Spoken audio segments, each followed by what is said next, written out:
Well, welcome everybody to this this webinar for the IRM, ERM in Insurance Special Interest Group. I'm Justin Elks. I'm partner and risk consulting lead at Crow and co-chair of this group with Isaac Alfon. Topic of this meeting is reputation and reputational risk in insurance and how to manage it, both to reduce risk and add value to your organisations.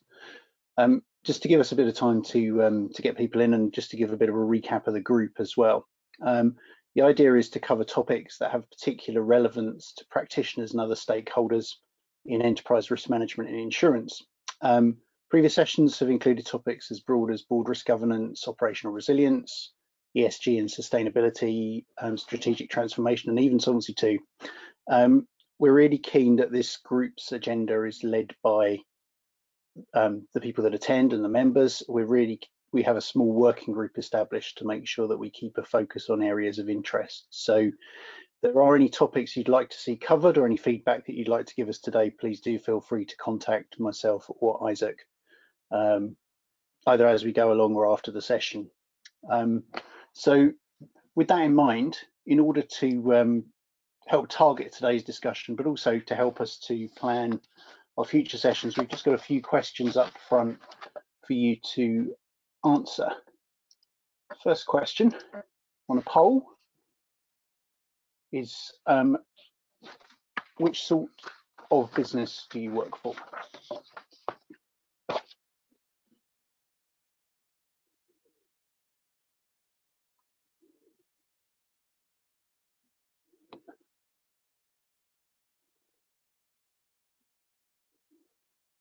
Okay, that's great, thank you. A good chunk of majority of insurers, few brokers, few consultants, and a good chunk of other. We'll have to look at our classifications, I think, going forward. Secondly, which subsector of the insurance market best describes your main expertise?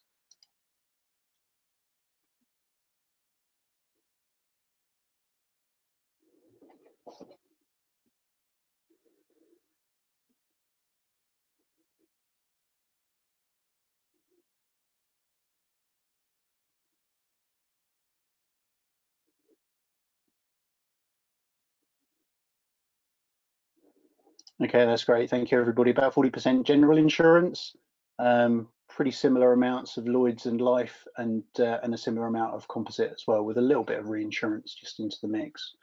And then finally, just to get a sense of roles, who do you report to?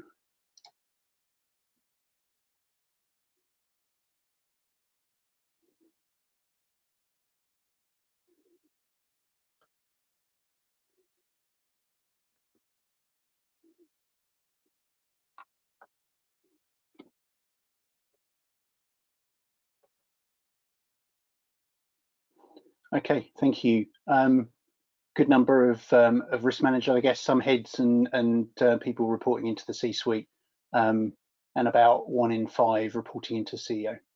Thank you. Great. So just moving briefly into today's topic before I hand over to Isaac, we wanted to focus on insurer reputation and reputational risk, because we think the pandemic and wider trends in the environment are changing the way companies need to think about their reputation towards a more resilience-based mindset. So we wanted to get a session that combined a number of perspectives to discuss the benefits of a proactive approach and something of a mindset shift to provide some practical insights. Also like to say we like these sessions, if we can, to be as interactive as possible, please. So do raise questions via the chat facility for the things that you'd like to pose to the panelists. With that, I will hand over to Isaac. Isaac, over to you. Thank you, Justin. If you can move to the next slide, please. Right, so just first of all, welcome everyone. It's a pleasure to be here with Justin and with our panel. And I'll just like to set briefly the context of the conversation we're going to have. I guess, as Justin said, the COVID-19 is one of the aspects that is changing the nature of how we work. Today, I think most of us, all the speakers are working from something that looks like home, as opposed to an office environment. But there are also other things that are changing in society. Perhaps the most important one that has led us to focus on managing reputation is the increased amount of intangible assets in the economy and in financial services in particular. Alongside that, we also see the transition to what we might call the stakeholder capitalism, where shareholders are not anymore the only stakeholders that decision makers have to think about and have to think about also when they are making or developing business plans and strategies. So now we want to look at those changes from the perspective of enterprise risk management. And for us, what that means is trying to look at the upside and the downside, the asset and the liability side of reputation, and we've designed a session that aims to cover that. And in particular, we've identified 4 key aspects of reputational risk that we want to talk about. The first one is really the value that reputation has for a business, because again, we believe that it's important to start with a good definition of the problem that we're trying to solve. Then I guess as risk practitioners, we are used to think of a few stakeholders, but the range of stakeholders you have to think about when you start to tackle reputation is much wider, and we wanted to put that at the forefront. And then we want to think also about the balance between preventive actions and reactive actions. And that's quite important when it comes to reputation, because as people know, very often it's also about how you manage the event when it happens. And last but not least, we also want to cover some practical suggestions to ensure that you live with something quite practical today. And that's really our outcome for today. Give you a couple of ideas that you can take home and that you can use to develop how you manage your risks in a proactive basis, and more generally to give you a better understanding of the relevance of reputational risks and its value for your business. Justin, can you? Thanks, Justin. So to achieve this objective, we put together an agenda, and we've assembled a panel of experts. We've got Keith David, who's the second one on. Oh, well, the names are there. So we've got Keith Davis, who's the Chief Risk Officer. Chief Risk and Compliance Officer at Federated Hermes. We've got Jonathan Ban, Head of Communications at EMEA in MetLife. We've got Victoria Cross, who's the Group Head of Sustainability and Managing Partner at Instinctive Partners. And last but not least, we got Michelle Leslie, who's Director of Organizational Risk and Resilience at M&G PLC. As you can see from the agenda, we've also allowed time for questions. There is a facility in the system to ask questions, so please, we ask you to ask questions throughout the session. We will be handling them after each of the speakers completes his or her remarks, and also at the end. Each speaker will speak for 10 or 15 minutes, and we also encourage the speakers to ask each other questions, so that this looks a little bit like the panel we used to be used to in the olden days, when we used to sit around the table and share a physical space.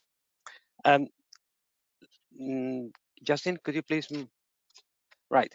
Last but not least, a bit of housekeeping. This meeting takes place under the Chatham House rules, with the intention of facilitating a more open discussion, which is quite important, we think, when we're dealing with something as probably sensitive for many people as reputational risk. So what this means in practice is that, and I'll read the rule, when a meeting or part thereof is held under the Chatham House rules, participants are free to use the information received, but neither the identity nor the affiliation of the speaker or speakers, nor that of any other participant may be revealed. So you're entitled to use everything you hear today, but just don't attribute it to anyone. That's all in terms of an introduction. Okay, right. So our first speaker today is Keith Davis.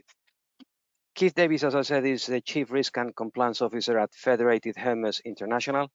Keith has a wide career as an economist, a regulator, an auditor, and more recently as a Chief Risk Officer of a couple of sizable business, I would say. First of all, thanks, Keith, for being here. You're going to talk and share your thoughts on the value of reputation and the balance between preventive and reactive actions. We look forward to hearing your thoughts on that. So over to you, Keith. Thank you, Isaac, both for the introduction and the opportunity to speak on an increasingly important area for the businesses and therefore, I think, by definition, for risk functions. I'm not saying that brand or reputation haven't always been important, but I think what I've learned the last 2 or 3 years is that up until recently, it's been a very narrow definition and focused mainly on marketing, communications and investor relations. And as you say, the stakeholder mix and various other factors means it's much more important now. So if I can, I'd like to start just by explaining why a wider understanding of reputation is important and is in fact becoming increasingly more important. But also why the nature of reputational risk means that businesses need to take a different approach compared to traditional risk management activities. Before I get accused of being a doom-monger, because sadly that is my profession's reputation, I would like to point out, as Justin himself said, that getting things right in this area doesn't just minimize downside, but also gives firms the opportunity to optimize the enormous value that their brand and reputation can bring. Okay, so where to start? Reputation is, as we all know, largely intangible. It's in essence the value of stakeholders' trust, and in some way the aggregation of stakeholders' perceptions and the firm's ability to continue to meet those perceptions. As the chart on the left sort of shows some examples, it can impact value in loads of ways. The main ones often being the firm's ability to attract and retain customers, but increasingly the firm's ability to attract and retain employees, access funding, and general market standing. So it does mean that when we're looking to place a value on reputation, there are two very clear ways we can start to do that. The first is to value the intangible components of a firm's book value or market cap. And there are several studies that try and do that. They're listed on the right of the slide. They do produce variable results. As you can see, there's significant changes there, and it does vary by firm. But I think it's fair to say that we can conclude that at least a quarter to a third of a firm's value is the minimum amount we can place on reputation or intangibles. And that's in line with the main annual analysis done by reputational dividend over quite a sustained period of time. The other way where we can really start to look at the value of reputation and reputational damage is to look at individual events. That's most easy and obvious after short, sharp, specific events. I've put there, for example, Yorkshire Cricket Club being exposed for racism and poor governance, and that cost the firm its revenue stream, its management team, and goodwill overnight, and actually continues to impact the brand by infighting taking out in public now. But it's not always that clean. A reputation is not always predictable. It's not always linked to a specific event. And I know my panel and fellow panelists and experts will talk about some of those. Damage can last for a very long time. Consumers and others have long memories. How do you get your reputation back is one of the key questions. We all still talk, for example, of the big case studies like the BP oil spill. It caused a 51% slide in share price over 40 days, so a pretty meaningful sudden impact. We're still talking about it now, and that must have some view on our perception of BP. The VW emissions scandal is still fresh in mind, and Ratner's, of course, paid the ultimate long-term price for reputational damage of being extinct. Reputational damage is also different because it can arise from or be impacted by an accumulation of events. And I know Jonathan later will talk about Pelican, and I think Michelle's going to talk about United, and these are incredibly good examples of where there's a ratcheting up of effects. The other thing I think is interesting that we've seen more and more in the last couple of weeks is known reputational risks can exist or be laid dormant for a long time before becoming material. For example, the reputational risk of being associated with Russia has probably been long known, but only really acted upon properly in the recent past. And the BLM movement at the start of the COVID pandemic shows quite quickly that stakeholder expectations can suddenly change, and therefore firms' positions on these things need to respond accordingly. And finally, one other little interesting point that impacts value and means that you can't actually potentially pin things down at a point in time, reputational views can often be formed now retrospectively. We have a number of examples of historic tweets of public figures being raised and causing problems, and street names and school names being changed. And of course, the same applies to companies and individual employees. The problem is the internet never forgets these things. And then perhaps just in terms of value, to reinforce what Isaac says, the value of reputation and reputational risk is increasing. The rise of stakeholder capitalism, and also social media mean that the views of all stakeholders now carry greater weight. And of course, the rise of ESG will further increase the importance of firms having to have an authentic purpose and not just state what they stand for, but crucially walk the talk and actually deliver what is required to meet stakeholder expectations. I think, again, individual studies show this. DWS's share price fell 12% the day greenwashing emerged. That's 10%, over 10% of value on a reputational damage. And aggregate surveys, as one quoted there, show that the trust premium is higher at 63% for firms that take an ethical stance than for others. And obviously, as we move more and more into an ESG world, those numbers will become more and more prevalent for firms. Okay, so it's fairly clear, although it's not precise, that reputational risk is a meaningful value concept, and it's a growing risk and therefore needs to be given appropriate attention by management and by risk teams. However, I think it's fair to say the nature of reputational risks means that a different approach and a different mindset to risk management is needed than the traditional approaches to things like operational risk, which sort of sees that reputation as a consequence of internal process failures, and therefore thinks that reputation can be adequately mitigated through traditional risk frameworks which focus on ex-ante preventative controls to actually stop the process risks and then the knock-on reputation from occurring. There are a number of reasons why I think this operational risk type approach is not adequate. Yes, there are many events that fall into that category, but a growing number that won't.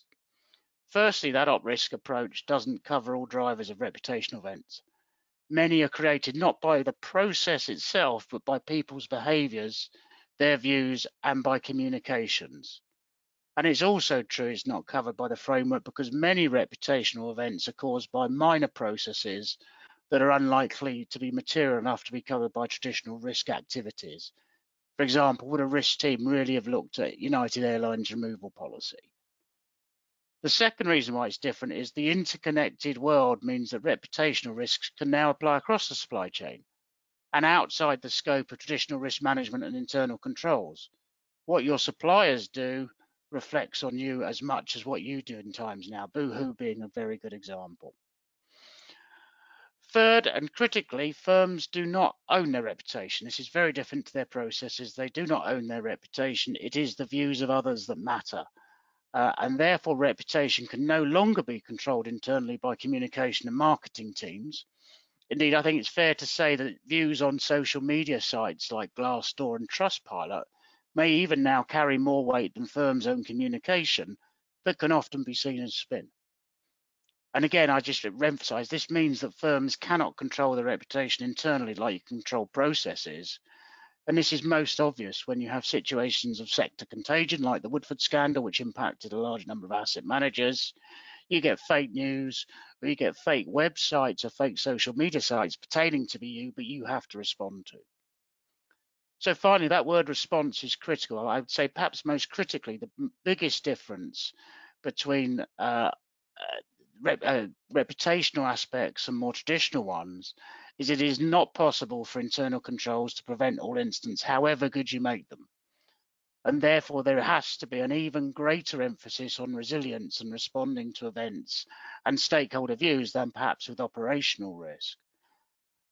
And indeed, it is the speed, the content and authenticity of a firm's response that is often more important than the actual event.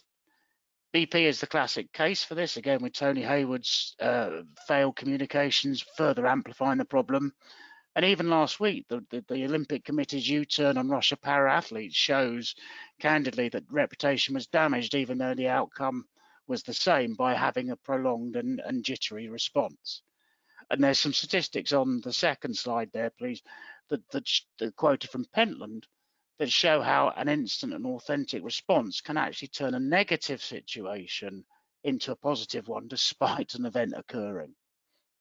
Okay, so just to pull it together and sum up from my side, what does this actually mean that businesses and risk teams have to do to manage this very different type of risk in the modern world?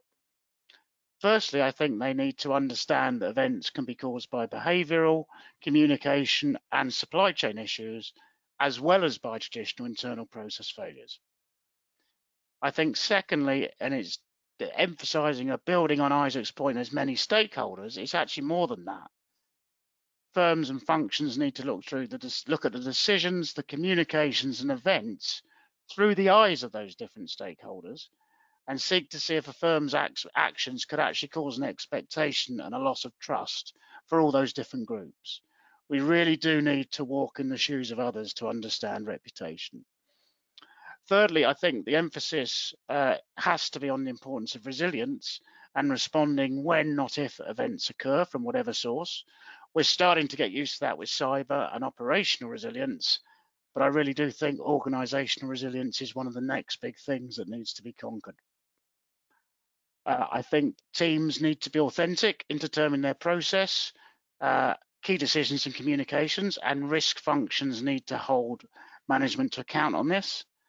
The rise of ESG presents a major opportunity for authentic firms, but it thereby also creates an absolutely material and potentially even existential risk for those that greenwash and don't walk the talk. Risk has to hold businesses to account on this. And finally, I think it is critical for risk functions to learn from and indeed employ experts, something I've personally done and benefited from, as this really is a very different area from those covered by existing risk professionals, and one where we need to get this new lens on things. And I know we're having questions, but that's why I think it is actually even more important to hand over to 3 genuine experts in this space, and I'm going to listen and learn even more from them. Isaac, that's my intro, if any use. Thank you. Yes, it's very useful introduction, Keith. Justin, are there any questions you want to flag, or should we move on to the next speaker? I've got one interesting question, but let's move on. Let me tease you with that one for the moment, and let's move on, and we can give it to someone else, Justin. Well done. Yes, good one, Keith. Right. So our next speaker is Jonathan Ban. Jonathan is the head of communication at MetLife for the EMEA region, to which he has added now responsibility as sustainable leader for the region. Jonathan has had an extensive career with a number of insurers in corporate affairs and communication. He's a guy you wish to have next to you when you must work out how to explain some complex aspect of insurance. Jonathan, it's a pleasure to have you here. You're going to talk about stakeholders and obviously the number of them, and you're also going to talk to refer to the value of reputation. And so, yeah, it's a pleasure to have you here, and over to you, Jonathan. Isaac, thank you very much. I know we've known each other for many years through various companies, so great to be here today. And I think really before we get on to the true experts of Victoria and Michelle, what I wanted to do was paint a bit of colour and give a particular case study to go through to see how reputation can unfold quite quickly in a company. And I think Keith set it up perfectly there. He referred to Pelican, and Pelican is the example that I'm going to go through today. And look at some of the trip ups that can happen for any company when perhaps you least expect them, when everything looks as though it's going really well, when a company might be a darling of the market, growing very rapidly. There are a number of things to look out for, and your reputation can go very, very quickly. And with that, all of the value that you've accrued through that value, through the build-up of that reputation. And one of the lessons I think that will come out of the Pelican case study is around leadership. And it just reminded me today of a book I'm reading at the moment, which I don't think you can see that. It's the book about Robert Maxwell called Fall, where really Maxwell for so long was trusted because the business seemed to be growing, everything seemed to be right, but underneath it, everything was obviously going wrong. And it's a lesson in there around strong leadership and the need for checks and balances, and we'll talk a little bit more about that later on. But we know, and as Keith said there, that reputation, corporate reputation, is core to a business's value. The amount of value that can be destroyed is massive, and sometimes out of all proportion, seemingly, to the reputation. I think we saw some figures in there from Keith, but the World Economic Forum, I know, say that corporate reputation accounts for about 25% of market value of a typical company. So whatever way you look at it, there's agreement that there is a significant amount to play for in terms of value around reputation. And I think that also is one of the reasons that I'm here today as a head of communications, in how my role has evolved over the last 20, 30 years, from that of promoter of a company to protector of a company, and really working with teams across the business, not least risk, but legal, compliance, and many, many others, operations, to really look to help protect the reputation of the company and to work out strategies, plans, and contingencies for dealing with reputational issues. And so I think when we come on to the Pelican example that we see here in front of you, the FT labeled this an epic run of bungled calls. And Pelican's a company that's only 10 years old, less than 10 years old, that rose very, very quickly and fell very, very dramatically as well in terms of its market value. And there are 3 or 4 incidents that we're going to talk about here, each of which is a reputational issue that was badly handled by the company. And it became a bit of a trait that Pelican was handling its reputation so badly. And I think a lot of that can come down to the leadership and the cult of leadership that existed around Pelican. So the starting example here, you'll recognize the Pelican bike, those of you who have it there. And this is a clip from the Sex and the City sequel, which came out recently. I never watched the original series, but there was much hype about its recent return, hugely popular as well. And so for Pelican, the opportunity to secure product placement in this return, it created a wonderful potential branding opportunity. Simple linking of a premium brand with a blockbuster global show. Surely that was a perfect fit. What could possibly go wrong by having your bike featured in a key sequence of the show? But what happened, if we move on, Isaac, to the next slide, is that Pelican didn't factor one key thing, and there's no one had checked how the bike would actually feature in the series. No one had been allowed to read the script. Nobody knew that Mr. Big, this key character, suffers a heart attack and dies while exercising on the Pelican bike. So it's core to the show itself, but obviously Pelican surely would not have wanted to be associated with someone dying while using one of their bikes. I think in essence they'd failed to plan. Had the proper risk assessment been done around this opportunity, or did the marketing team just grab the opportunity, blinkers on, overexcited, think what could possibly go wrong here, but actually not think what could possibly go wrong? And I fear, as so often what had happened, is that teams were operating in silos. And this, in terms of risk management, is something that really needs to be addressed.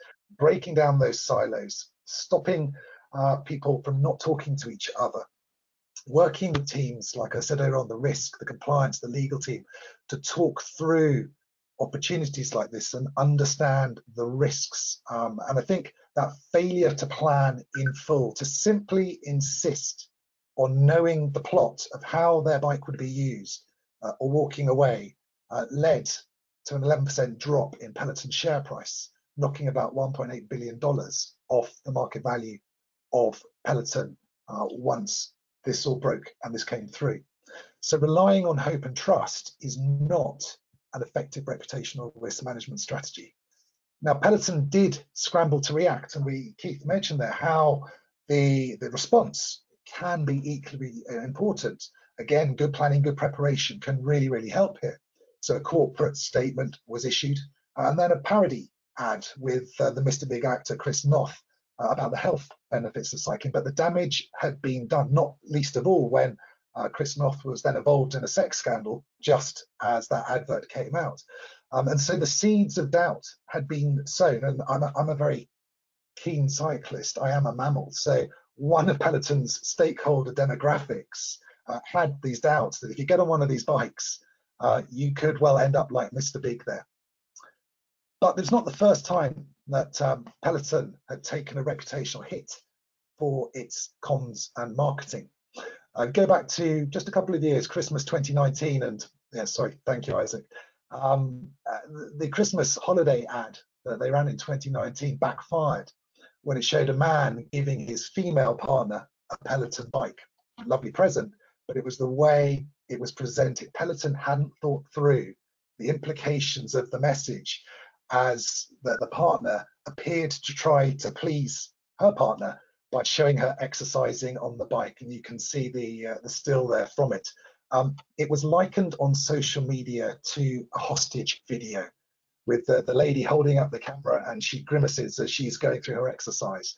It was misogynist, seen as misogynistic, as sexist, and it missed the mark with another key stakeholder group. And again, you ask the same questions. Had it been thought through, or had someone just thought this is a great idea? What better to give your partner at Christmas than a Peloton bike? Market value dropped this time by 1 billion. So you can see the cost, the impact on the value of reputation by getting these things wrong, by not planning, by not thinking it through.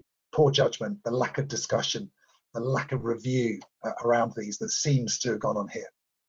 And then the third example that I'll give you around Peloton, moving on to the next slide, is around the treadmill. It's called Tread and Tread Plus. That was recalled in May 2021. 125,000 of these treadmills were recalled after the death of a 6-year-old child. Very tragic accident. And you can see in the picture there, the treadmill is slightly elevated above what you would normally expect, maybe in a gym, because of the machinery that's underneath it. And people were getting trapped underneath that, or limbs were getting trapped underneath it. And in addition to that death, there were 72 reports of injuries, such as broken bones, cuts, grazes, and then the screens started falling off as well. So there was an operational issue that they had with their production issue with their actual kit. Peloton called it a tragic accident, one of a small handful of incidents in which children have been hurt on the firm's exercise equipment. Peloton's boss, John Foley, said the firm had made a mistake in not recalling the machines sooner. But it failed to keep customers advised of the risk. And I think it was almost a corporate arrogance that you might see there in terms of dismissing this as, just a little product. There's nothing too serious going on here, when clearly there was a lack of testing. It was dismissed as an issue and a breach of trust. And that's crucial to any brand and to any reputation. When that trust goes, when that trust is broken, the reputation really, really does fall. And I think those three examples don't encapsulate everything that happened. There were clearly business issues, and there still are business issues at Peloton. But if we move on to the next slide, you can see the impact, I think, that it had on the business. I mean, John Foley, the CEO, resigned on 8th of February this year. A new CEO, Barry McCarthy, was appointed. But there's a corporate shakeup that's going to see 2,100 jobs cut, and the market cap of Peloton from this peak period just a few years ago, during the pandemic, when Peloton could do no wrong, has dropped from 50 billion to just 8 billion. Now, that's still obviously a sizable company, but you can see the erosion of value, in part due to the erosion of reputation at Peloton. And not only that, but it's now being takeover rumors are swirling around Nike, Amazon, seen as potential buyers for the business, which has led to a rebound in the share price because there's more interest now in the business as a possible acquisition target. And there were many other issues about how the business was run, but these constant knocks to the reputation erode confidence and trust and reputation. And I think, just to return to the point I was making at the beginning there about Maxwell as well, is that strong visionary leaders can drive rapid growth. They can push through a lot, and they can inspire, but we need checks and balances. We need proper systems within a business to make sure that these leaders are in check and that the reputation is maintained for the business, because we've seen the damage that it can do. But we know that mistakes will happen, and I'm not saying those 3 mistakes that we saw there did for Pelican, but I believe that preparation can help to ensure the right response and at the right time. And Victoria and Michelle will talk far more eloquently than me about this in a moment. But I just thought I'd share my off the cuff sort of tips here, the 6 simple steps or so to follow. And the first is to plan, to build the right team, plan for scenarios, and to test regularly. You will never get the right scenario, or almost never, in terms of the testing that you do, but you will build that resilience around testing your reputational issues that will stand you in really, really good stead for when the issue does come that you do face. I think listen to your stakeholders and act on their feedback. They are your customers, they're your other stakeholders, and what they say is really important to their perception of you and to your reputation. And then explain what you're doing to address their concerns, give their feedback back to them, but with actions around it. And I think react when things go wrong, react quickly, but don't rush. Use the planning that you have to really help you form that response, and then learn from your mistakes and adapt your strategy as you go forward, and then repeat it. Keep learning, keep iterating, because that's the way I think the preparation that will really help to protect your reputation. That's plenty from me, so let me just hand back to Isaac. Thanks for listening. Thank you, Jonathan. Really interesting. I was wondering if any of the other speakers had any comments or observations you want to make to what Jonathan has been sharing. Keith, Michelle, Victoria? Well, interestingly, I was just having a quick look, because in answer to Keith's question of can you get a reputation back, and Jonathan's case study, and it being International Women's Day, I thought I'd have a quick peep. And interestingly, Pelican launched Pelican Women's History Month as part of their International Women's Day. So I guess yeah, my response is that there are options in terms of addressing the issues around reputation. I tend to look at the sort of glass half full, glass half empty. You have the reserves there. Pelican have been digging into those reserves, but obviously if the glass is empty, as Jonathan, when we get to that point, it is catastrophe. But interesting to see their response tactically, Jonathan, on that. Great example. Super. Absolutely. Just one from me, because I agree. I think there's that sort of that piggy bank of trust. You can restore it. I mean, if we talk about, I don't know what the values are, but BP is still going and still going strong.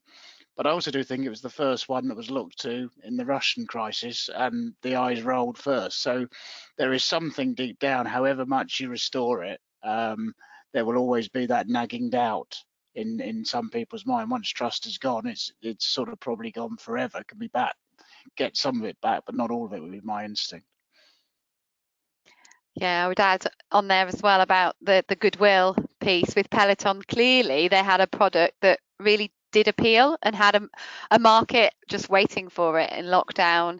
I wonder if they could have done a lot more at that time to really enhance their purpose and share their purpose, to get a bit more goodwill in the bank for when some of the times were hard. I mean, it could have been quite an amusing little incident that happened, couldn't it, with some of those, if taken in the right mood and the right frame of mind. But as a corporate organisation that's out to make money, then the cynics immediately jump in and go for the jugular, don't they? And arguably, there wasn't much goodwill left by the time that had happened. Yeah, thank you, Jonathan. Just out of interest, you mentioned 2 different potential causes: leadership, and you flagged the book from Robert Maxwell, and the checks and controls and the working as a team. Is there a sense from what you've been looking about what was perhaps the more important driver here? I think most companies have leadership sorted. I think that the Pelican and Maxwell are at the extreme end of the scale, and I just mentioned Maxwell because I'm reading the book at the moment. It tied in nicely. It tied in nicely there.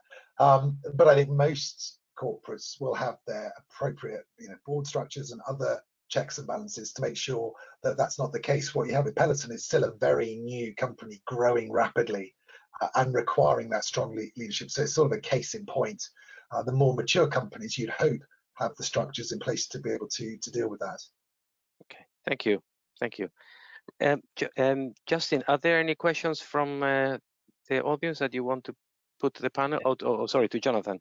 Yeah, there's a good one here specifically, actually, just sort of following on from that point, which was how do risk professionals hold to account senior leaders whose individual and collective behaviour can be a big issue when they're not necessarily behaviour and culture specialists. I think there's also, to give you a bit of a chance to think, Jonathan, there's also a good observation here. It says when culture and behaviour is a problem, is HR enough as it's not independent? Well, I mean, clearly not in the case of Reaction, but interested in your thoughts. Yeah, I mean, I remember the training we get around risk, in that we're all risk managers now. And I don't think I would put it onto any specific group to have the sole responsibility for dealing with this. And you hope, and I talked a little bit there about breaking down silos, that an executive, a leadership team, certainly I know that we have here at MetLife, has that relationship and working practice and the systems in place to be able to identify the issues. And I would worry if any single function thought it was their responsibility just to do that. Risk at MetLife is part of our senior leadership team, has a seat at that table, and absolutely rightly so. But we discuss regularly the issues that we face. We go through potential issues that we may have. Luckily, it's not the overbearing leadership that we've seen there in Pelican and Maxwell, but hopefully a team effort there really will help. Thank you.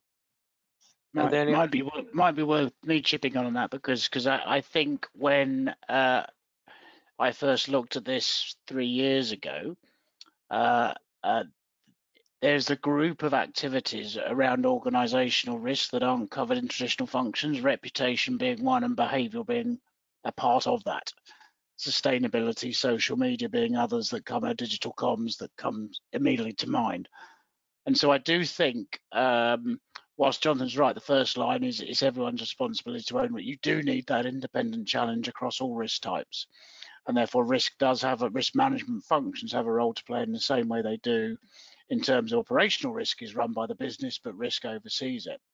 And you need mechanisms, structures, and candidly, the force of will to be able to call things out. One of the key mechanisms is a risk officer's report to REMCO. There has to be consequences, input into objectives and appraisals, etc.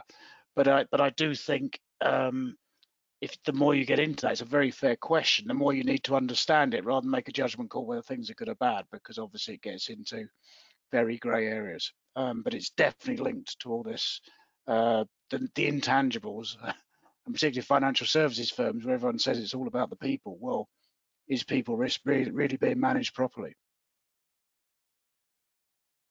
Thank you, Keith. Justin, are there any other questions from the audience? I've got some others, but again, I'll keep you on tenterhooks for those at later bits. Okay, perfect. So we're moving on to the next speaker. Our next speaker is Victoria Cross.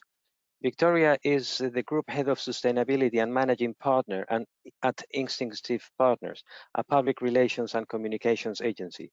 Victoria has a background in environmental science and has worked in risk and crisis management, where she has specialized in managing corporate risk through the lens of reputation.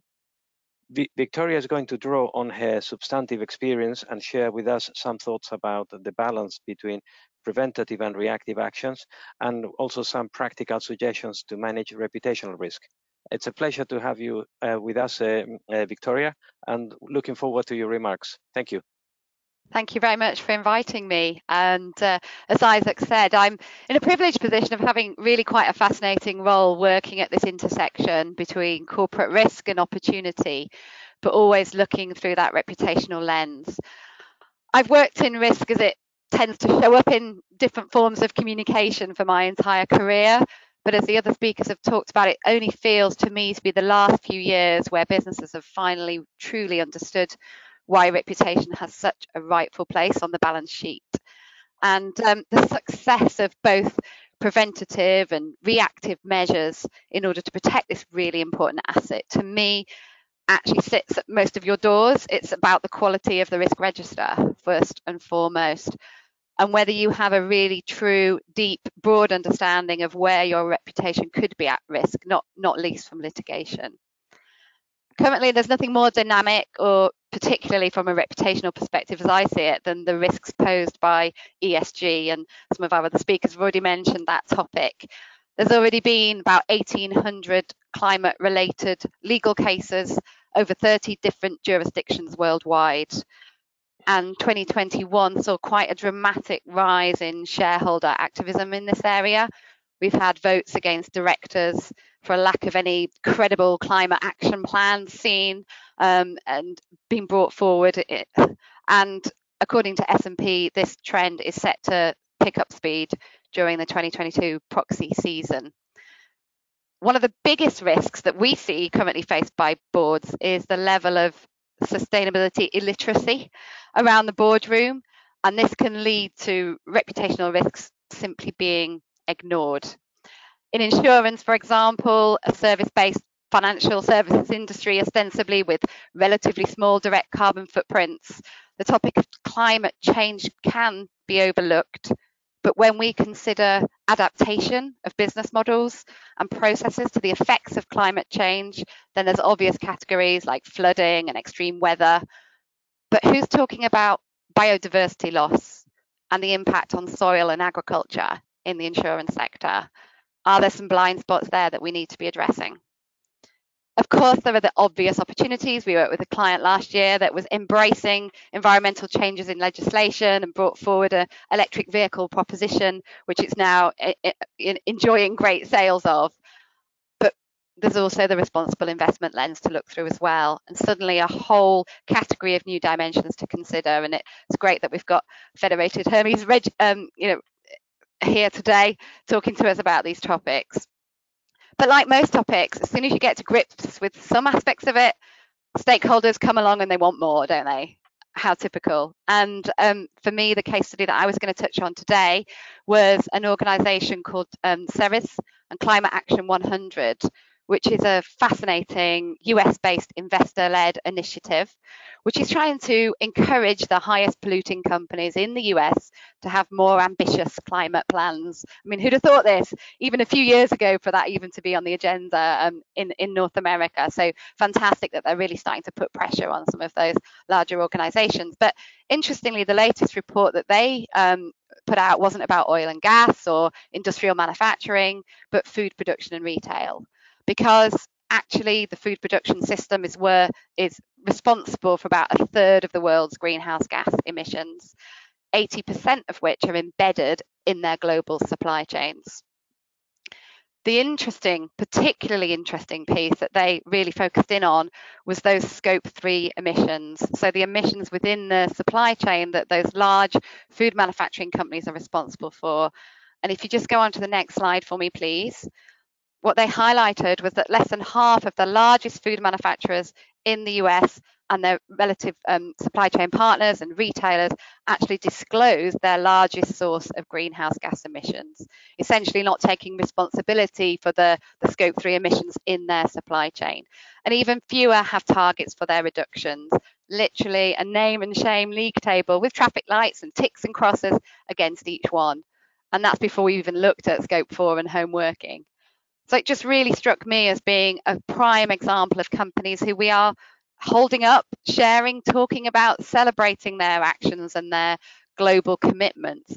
But actually one layer beneath, there's still a lot of information that's lacking. And it's not that these organizations aren't working on this. I do understand that. They're just not ready to disclose just yet.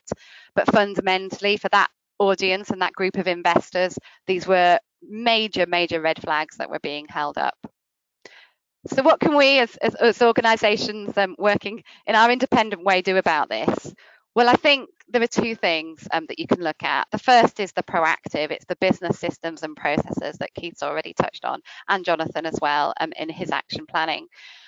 turning your risk management challenges into implementable strategies is the tagline of TCFD. And I think we have a gift now, actually, in the increasing legislation and reporting against TCFD to actually properly map your current activities. Often companies are doing much more than they realize, but mapping out your activities, how they relate to climate, is the first step.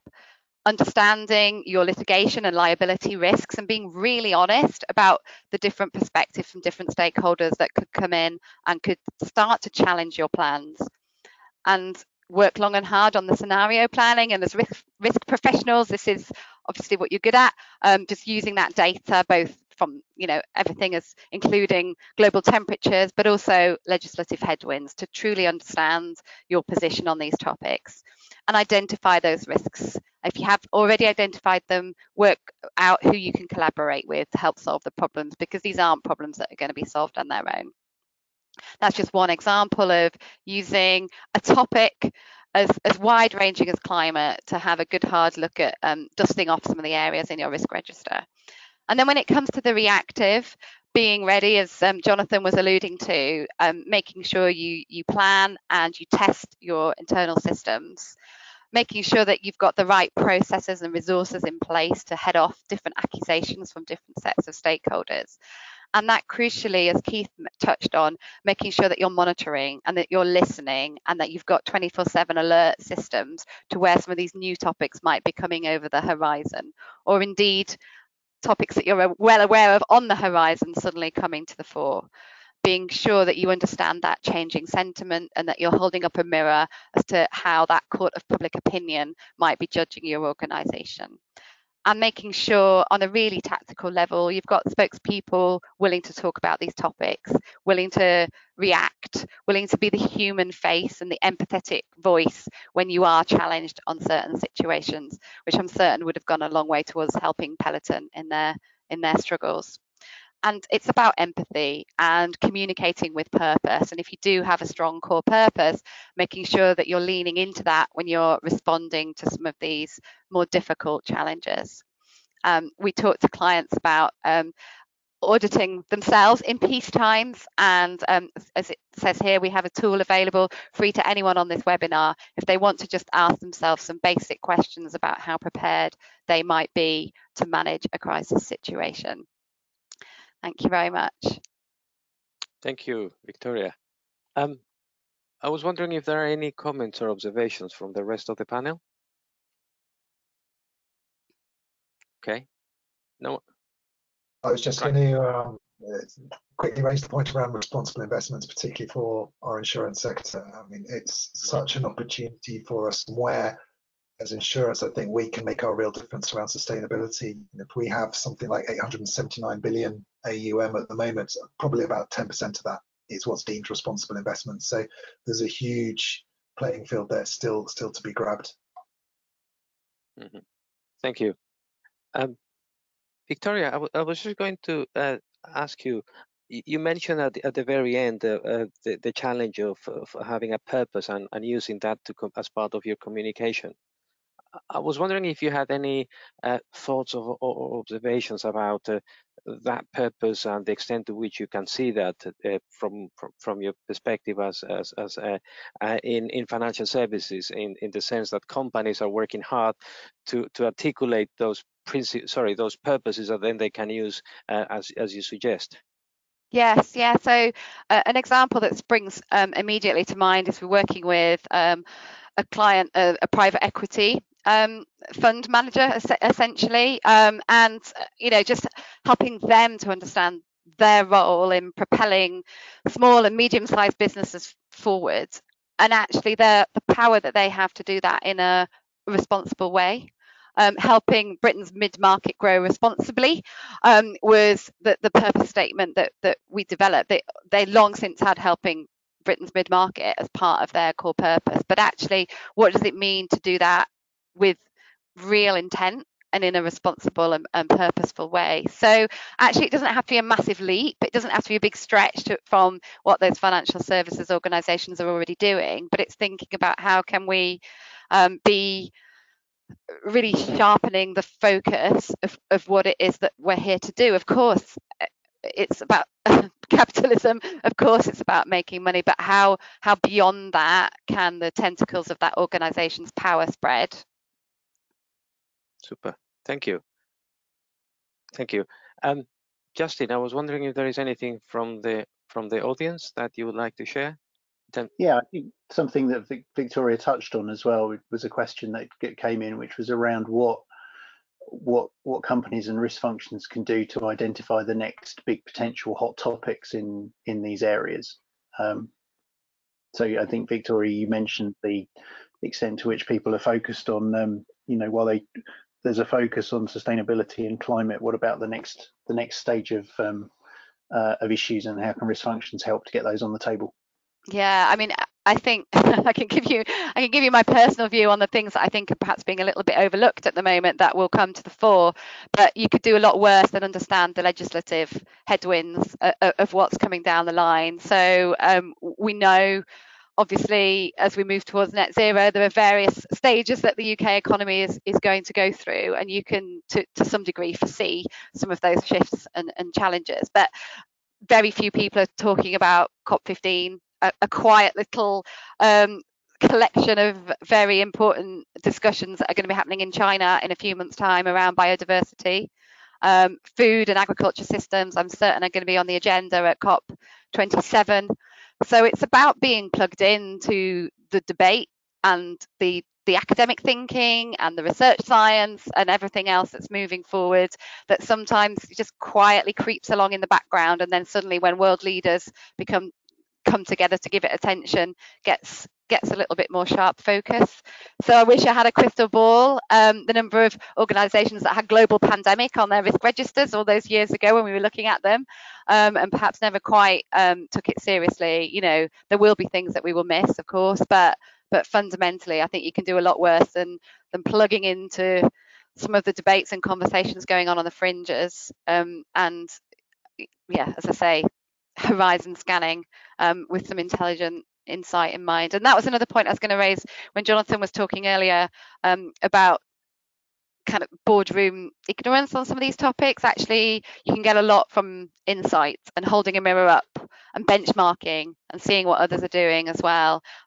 They might have something in their sights that you've missed, and you could do a lot worse than to see what your competitors have spotted and have already started acting on. And the beauty of sustainability is all of these topics happen better with collaboration. So there are lots of very interesting forums that you can be part of. I was talking to someone this morning about the Glasgow Financial Services Initiative, and fundamentally working together to help the financial services sector move forward on net zero. You could do a lot worse than be plugged into some of those discussions and debates. Isaac, can I just make one comment? And I totally agree with everything just said there. I think we need to just distinguish between emerging risks and purpose. There are a lot of things that are going to come in that firms need to respond to, whether that be financially or have a position on, and you obviously want to be proactive and not scrambling around.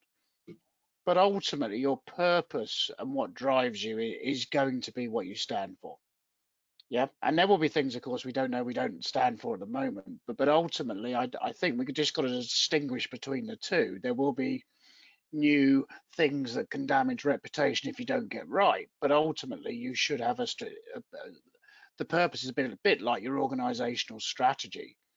It's what you stand for, and that shouldn't respond day to day on news flow. So I think they are two interconnected but slightly different things.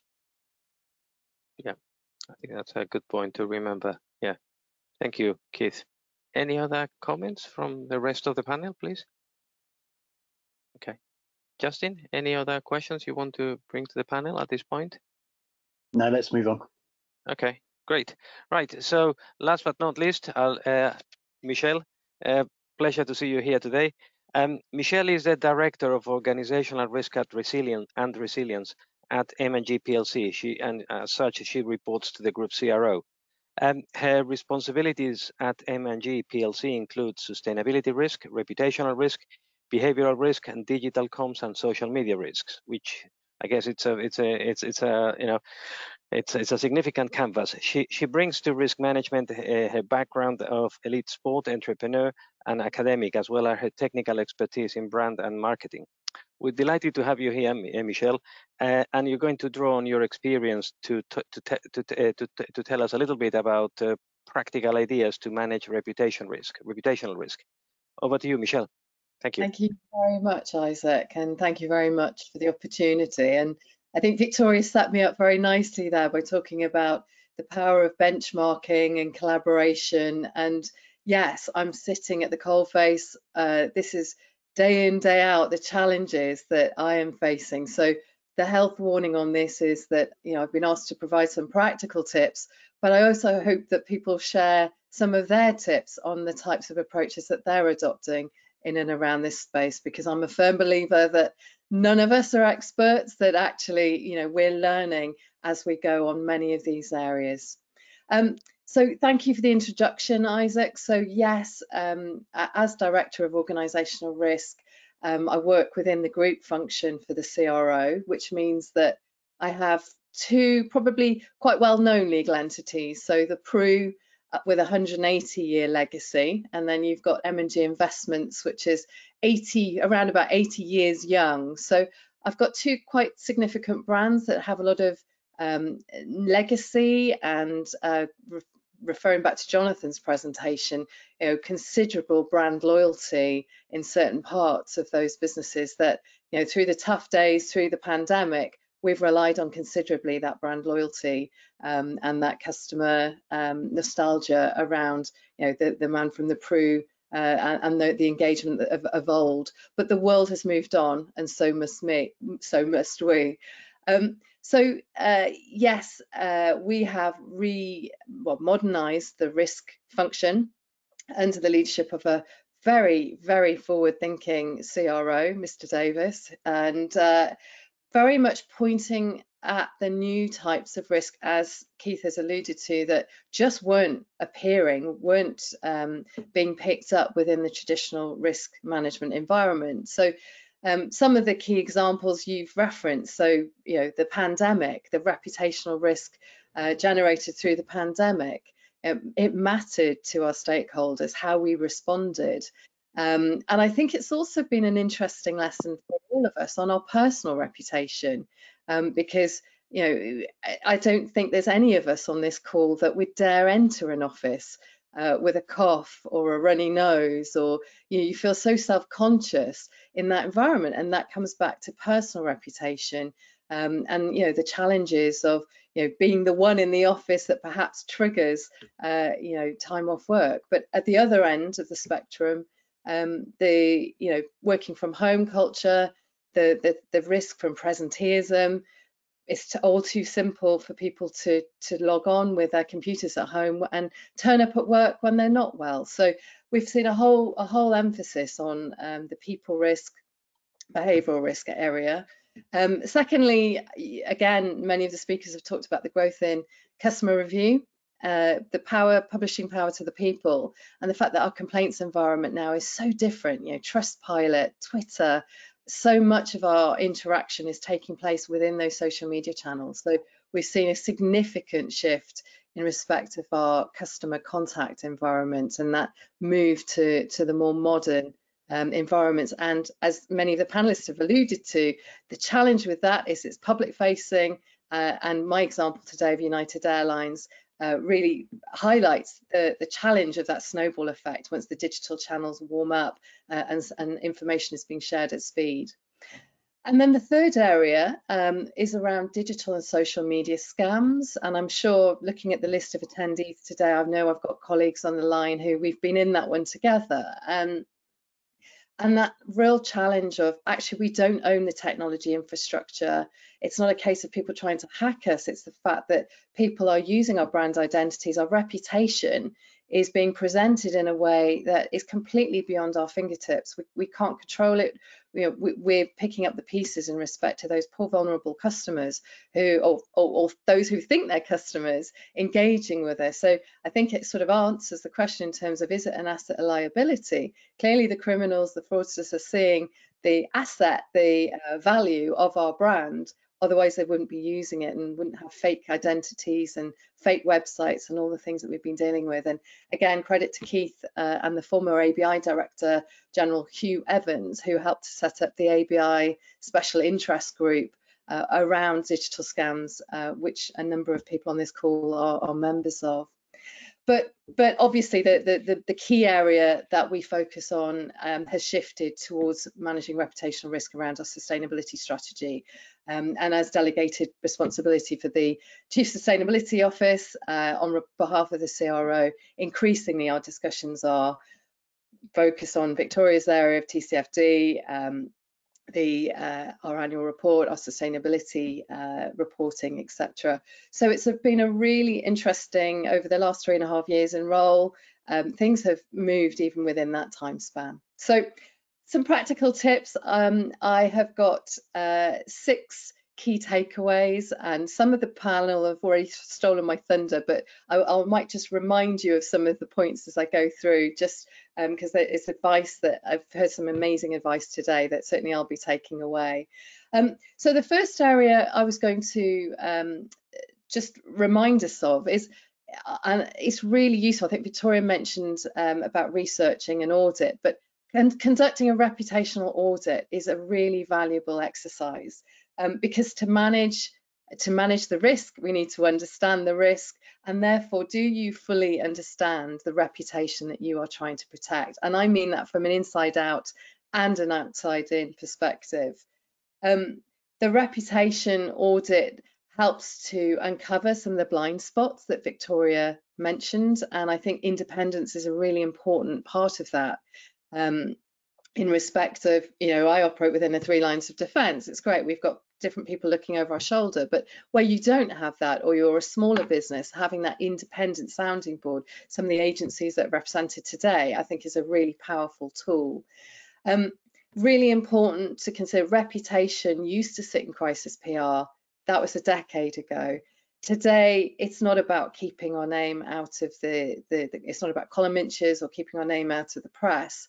The independent audit will show that actually the power of our stakeholders collectively, they own our reputation, not us from a brand perspective. So particularly in the employee group, I think it's a really powerful tool to understand the reputation, the perceptions that our employees have of our business.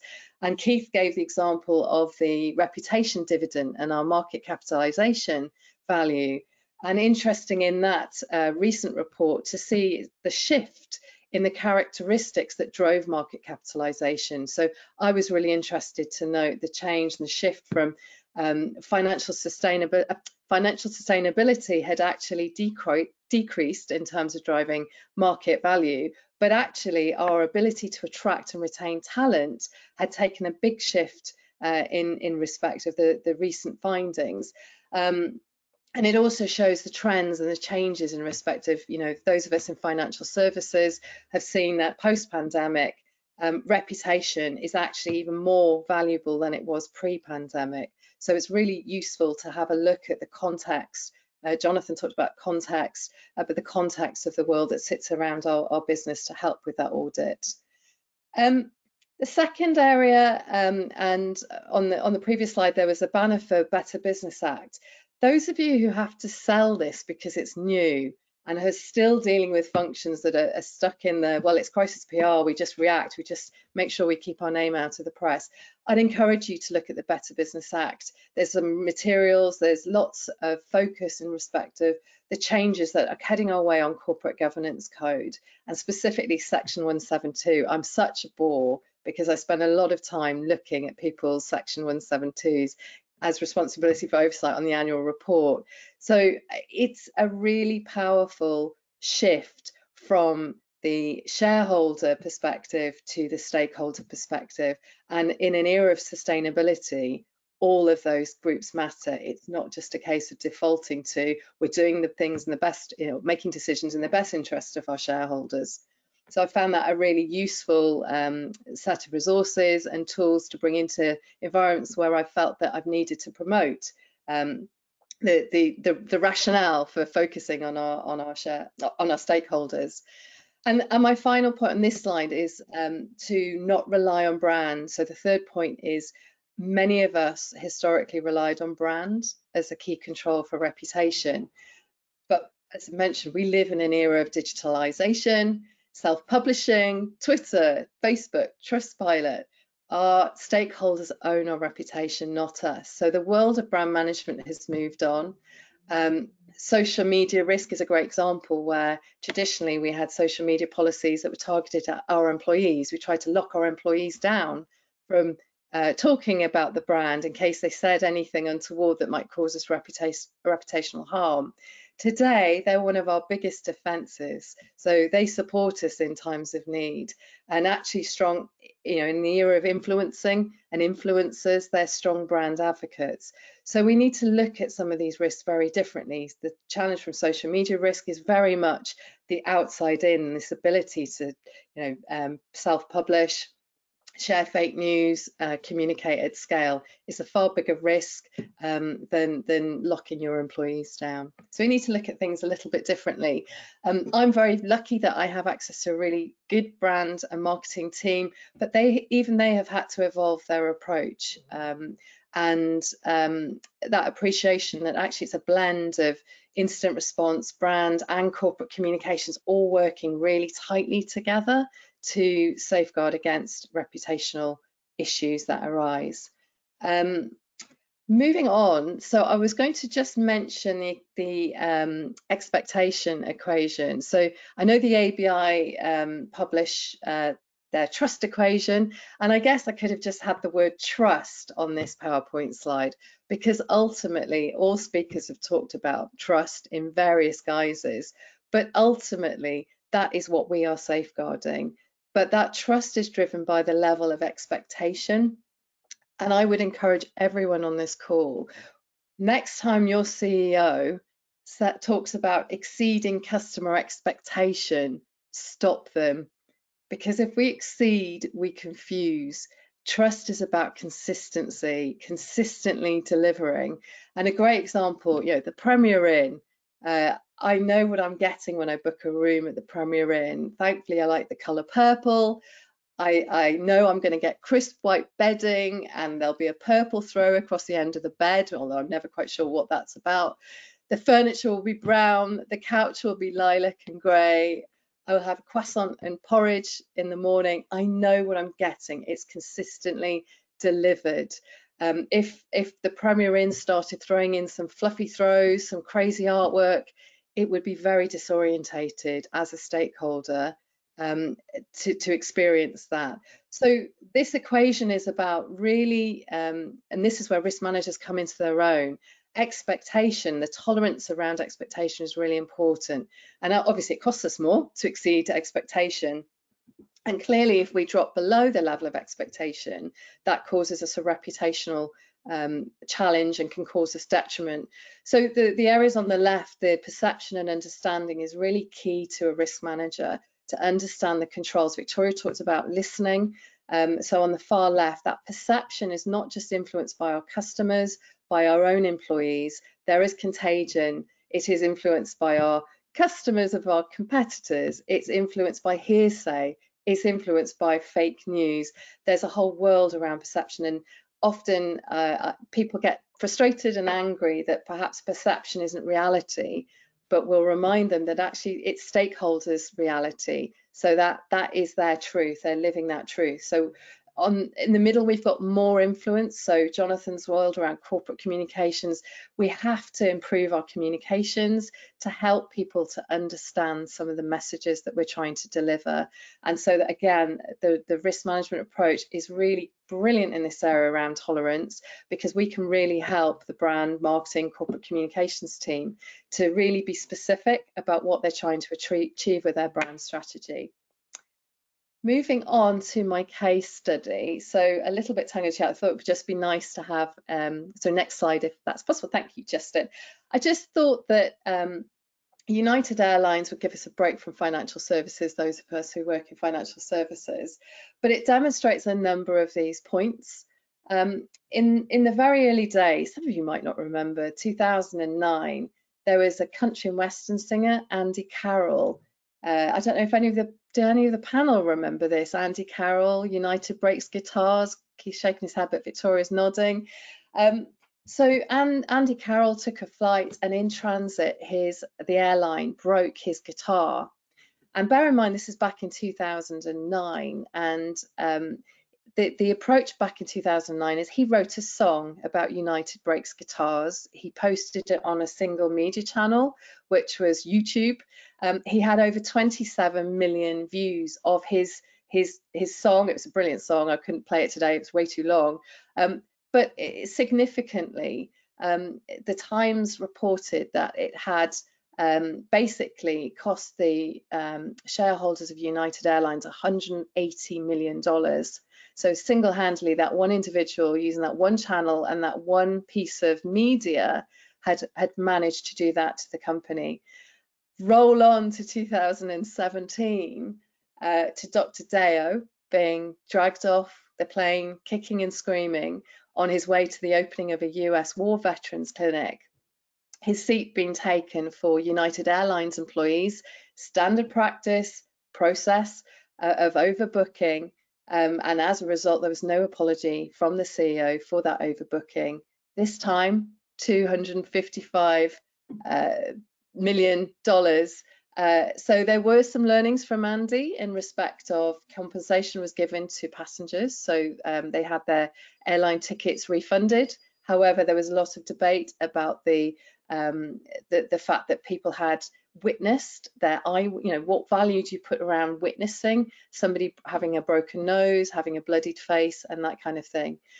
There's a lot of discussion about it online because they then pursued there was a smear campaign that followed a sort of defensive maneuver, and you could just see this sort of Samson and Goliath, big corporate against individual coming into play, but there were no winners from that situation. But I think it's a great example where the environment we're in today, you could see the scale on the right of these types of examples, the proliferation of media, meaning that it wasn't just one channel, it wasn't just one piece of media, it was multiple media channels, and it was being witnessed with people recording firsthand, so that personal publishing. Another point on this slide would be around the incubation, and again, I think Keith, you mentioned incubation, and the fact that the online environment just doesn't forget, and that was another point I just wanted to reiterate, that this is now a real problem for United. This lives here. So in terms of that expectation equation, we probably have an expectation that we're not going to be cared for, that they don't care for their employees, that they don't care for their supply chain. Again, my perception is probably not the reality, but there is a lot of that the firm have dug into their reserves considerably. So finally, my final slide, my final point before I hang up, around the walk versus talk, and Victoria can articulate far more eloquently than me the trials and tribulations of sustainability. But I do think that this area is a really important one for risk, to ensure that we're clear on the direction of travel, because we need to be authentic in how we intend to get and achieve our sustainability aims. Keith is one of the authentic. He has been, his firm have been doing this sustainable investing for a long time. We've got a really strong track record in that, but there are lots of new entrants into that arena, and it's all too easy to make promises, to send out messages saying that sustainability is at the heart of everything we do. And we will all be judging firms who walk more than they talk, get the right way around. And the crisis in Ukraine is a great example where the firms who ignored the issue, or even worse, kept their comms mouthpiece, used their comms mouthpiece as a spectrum to exploit the situation, or in some way gain financial gain, I don't think they'll ever come back from that situation. And interestingly, those of us who have supported Ukraine and released public messaging around that actually have seen a little bit of a let up in activism, online activism around some of the areas of sustainability, because we've increased our reputation for getting behind causes that matter. So increasingly, we will need to make statements and be more open about our stance on range of issues. So in answer to your question, asset versus liability, clearly both. When you look at market capitalisation, FTSE 50, top 10, greater cushion, but also further to fall.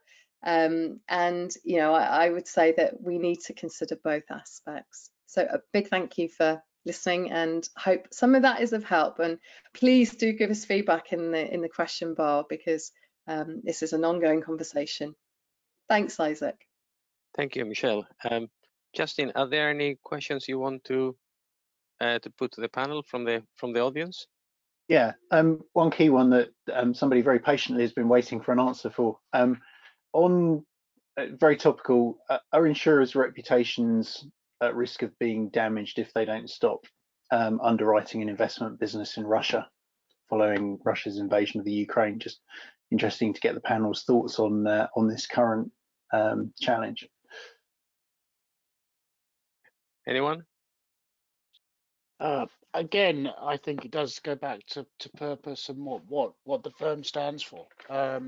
I think the obvious short-term answer is yes, but ultimately, if you're a European firm serving European clients, there's some of your stakeholders who may value that business over the long run. So again, this is where I think we've got to be very careful to distinguish between short-term reactions and longer-term purpose. I think this one is so obvious that it's probably yes, it will do. But are you prepared to take that hit for your longer-term purpose? Would be my own personal view. But I can see Jonathan's got a view from. Yeah, no, I agree. You're absolutely right. It's we can see from the action, not just from insurers, but across the spectrum. PwC, I think today or yesterday announcing it's getting out. Shell as well. Yeah, you know, clearly there is that reputational impact if you don't act. But you're right, short term, long term, and it's getting that balance right. It's very, very difficult. And you know, certainly we actually sold our business in Russia last year. The focus obviously has been on our business in Ukraine, where we do have 120 people at the moment, and that's been first and foremost. But there are so many stakeholder parts to this. It's quite incredible the amount of work that's going on across the business. So it's not just a simple yes, no, even though we're saying it is, that there are so many aspects of this, and it's very, very complicated, particularly when you start going down into investment strategies, funds that we may invest in from anywhere around the world. So a lot of work going on to it at the moment, and very, very challenging. I agree with Jonathan. It's a very complex, multi-stakeholder conversation that needs to be held, to Keith's point, with the purpose of your organisation at the heart of that conversation. It will be different answers for different organisations, I think. But as Keith said, and Jonathan have said, you have to be absolutely certain you can defend your answer, and that your stakeholders will sympathise and empathise with the direction that you've taken. And just to Michelle's point around employees, and again, this is from the planning.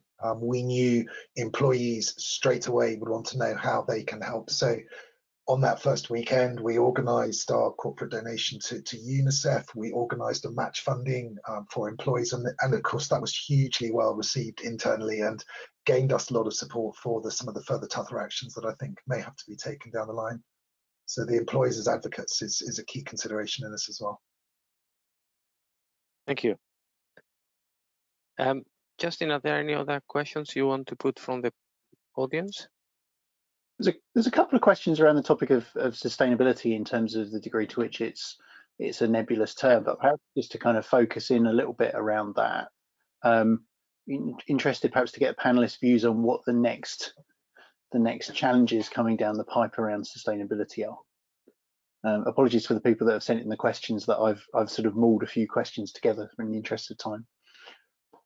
So I'm happy to kick off on that. I mean, the challenges from a sustainability perspective is just the sheer volume of areas that we need to focus on, and prioritizing those, and being focused on those, and not being reactive. You know, holding as a firm, when you define your strategy, that you focus and resource it properly and progress with that. And I think some of the challenges we've had from, again, linking it back to reputation, is there was a bit of a knee-jerk reaction at the beginning. You know, people were signing up for charters and memberships and sending letters of support, and we talked about incubation. That's all sat out there, and now firms are crawling back from that to say, well, hang on a minute, we didn't, you know, we sent a letter out 2 years ago, but you know, that's still out there, and we'll still be judged on that from a reputation perspective. I think the other part is that, you know, the ESG, I find it useful using the ESG as a sort of benchmarking tool, because it reminds us that the S and G are really important as well as the E. And look at the, you know, this Ukrainian crisis, the war has demonstrated that in an instant. We were focusing on net zero on the Monday, and Tuesday we're focusing on our people in Poland and in other parts of the world who are impacted by this. So how quickly things can move in this environment. So we have to be agile. I would agree with all that. I'd throw in 2 more, and I'm going to be cynical. One is delivery. There's a lot of hot air around this. People actually have to deliver what they've already promised. To that authenticity, I have seen a number of firms that promise funds and for suppliers to do things they do not do themselves. I think from a reputational risk, that is probably one of the biggest ones we'll see. And I think to Michelle's point, there is so much coming down the pipeline, you have to prioritize. You can't do everything to everybody and still be a business. You actually have to choose the things that matter, whether that's as a high level purpose or the prioritization of what your philanthropic or your CSR activities are, because there's 1,000,001 good causes or fights you can fight. So I think all those come into it. Yeah, it's I totally agree. I was going to say deeds, not just words.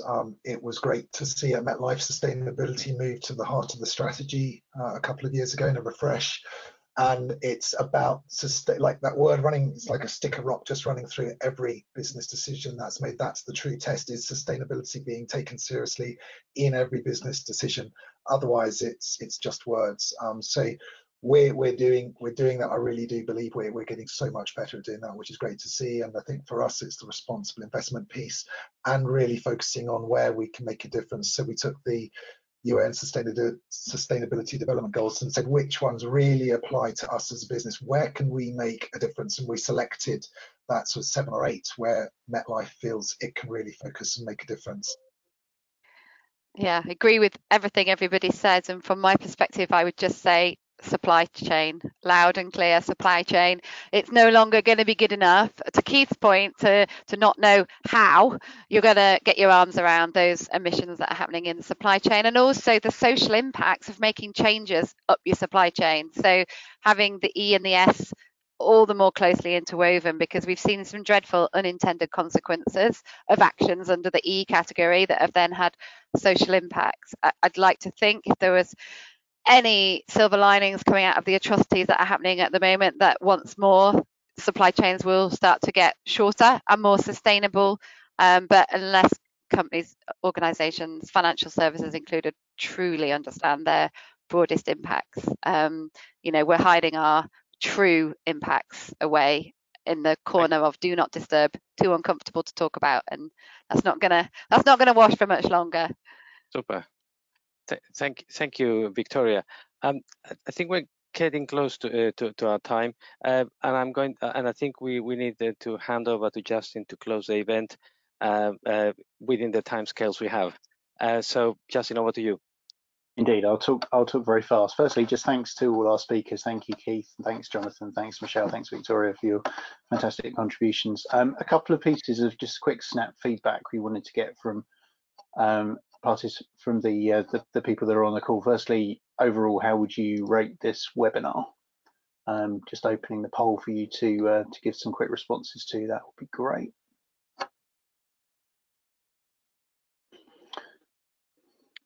While those responses are coming in terms of next topics, we've got a long list of topics which we can give some thought to and probably get some broader feedback on in future. But one of the key topics that we've been asked by a few people to cover off is around insurers and climate change. And to help us to get some focus around that, we just wanted to take a snap view on what your areas of interest might be. And look, if there are any other topics that you want to pick up on, then obviously feel free to contact either myself or Isaac on the details that you will now be also seeing on your screen once the poll disappears.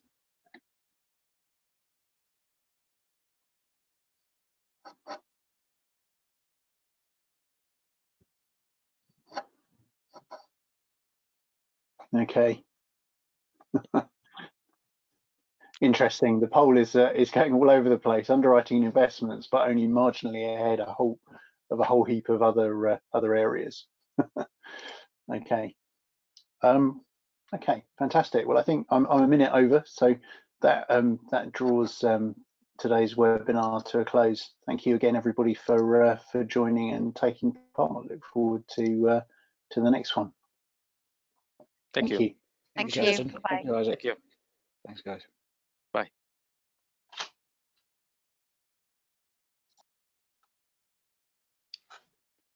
The data as well.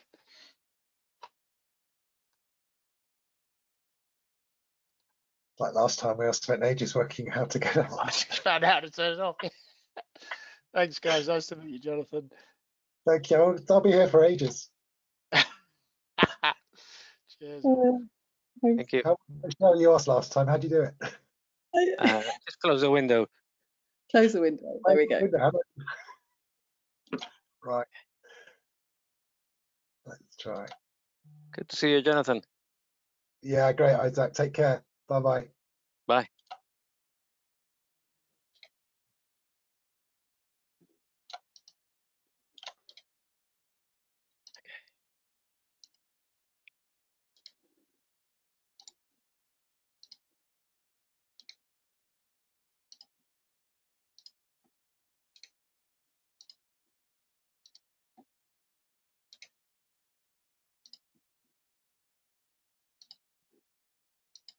Justin?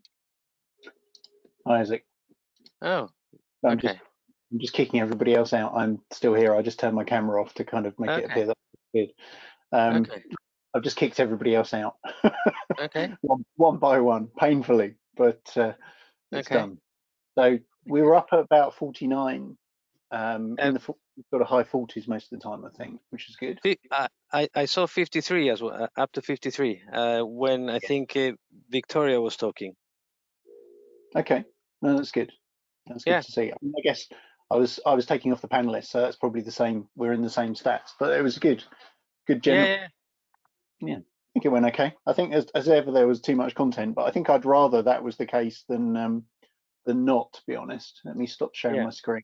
I'm just going to take a snapshot of the polls. Oh, don't worry. As long as it's open, I'm just pulling up my spreadsheet and then I'll put the numbers directly. Okay, but no, generally good. To your point, I think underwriting got 30%. Okay. But all of the others got at least 15%. So it's, you know, and 63% of whatever number was left. So there's a lot of interest around the topic areas that I'm suggesting. Okay. General, nobody saying poor or fair on the webinar. 18% excellent, 50% very good, 32% good. So that's good. Yeah, and we talked about the other ones previously. So no, I think it's good. Yeah, I think we've done pretty well with this. Yeah, because it's a challenging topic, to be honest. I mean, it covered the territory well. I thought it was, you know, I was slightly concerned that Michelle's session was going to last until next week at one point, and so therefore I did slightly cheekily move the slide on, but she didn't buy it, unfortunately. But you know, it's some good questions actually from people, which is good to see. Okay. One person slightly cheekily asked, somebody I know actually, I bet if we asked all the panelists for their definition of sustainability, it would be slightly different, which is an interesting challenge, I think. Let me guess. I think I'm going to guess who it was, because I looked at the list. It wasn't Darren Monday. Oh, Darren was? No, he wasn't on this Oh, call. okay, no. The other person I saw in the list that I think we both know is Paul Dolman. Yeah, it was Paul's question. So that's why I slightly sheepishly answered it. But no, I thought it was good. Yeah, Good. it went pretty well. Are you going to send them a note just saying thanks, or do you want me to do that? Yes. Okay. Happy to send a note, and I can also share the stats if should we share the stats? I mean, I don't know. What do you think? I don't see why. Well, I'd be tempted just to give them the sense that everybody thought it was good or better, and 50% of people thought it was very good. Yeah. I mean, it's Yeah. good. So and it's always good to share the numbers with them, and obviously do it as a over 50, which I think is pretty good return. I think you get about 50% hit rate is pretty common, isn't it? So no, I mean our average is 60. Okay. Yeah, no, I'm surprised it wasn't more. I do wonder whether there's something in this from a publication perspective. I still thinking about that a little bit. Yeah, I mean, I think I was thinking about that as well. I think at some point during the conversation, 31% other. What's that supposed to mean? Regulators? I don't know. I don't know. Okay. Okay. Sorry, but back to your question. I think there is something about the practicalities for a risk function, because the challenge. I think Keith is right that this is a little bit of a novelty for risk for your traditional risk function. Yeah. And I think giving something to people to set the wheels in motion. I don't know if that's the right term, but something to get people started, or I think so. And I think there are. I think the one thing I really liked as a practicality that I'm happy to bet my bottom dollar that is not happening, but could unlock a lot of useful conversations, is a point that Vic keeps making about, you've got a risk register. Are you discussing that, and are you putting that in front of your comms team to discuss? Yeah, as we said a while ago, the years and years ago when I was at Friends, we kind of when this is like a long time ago.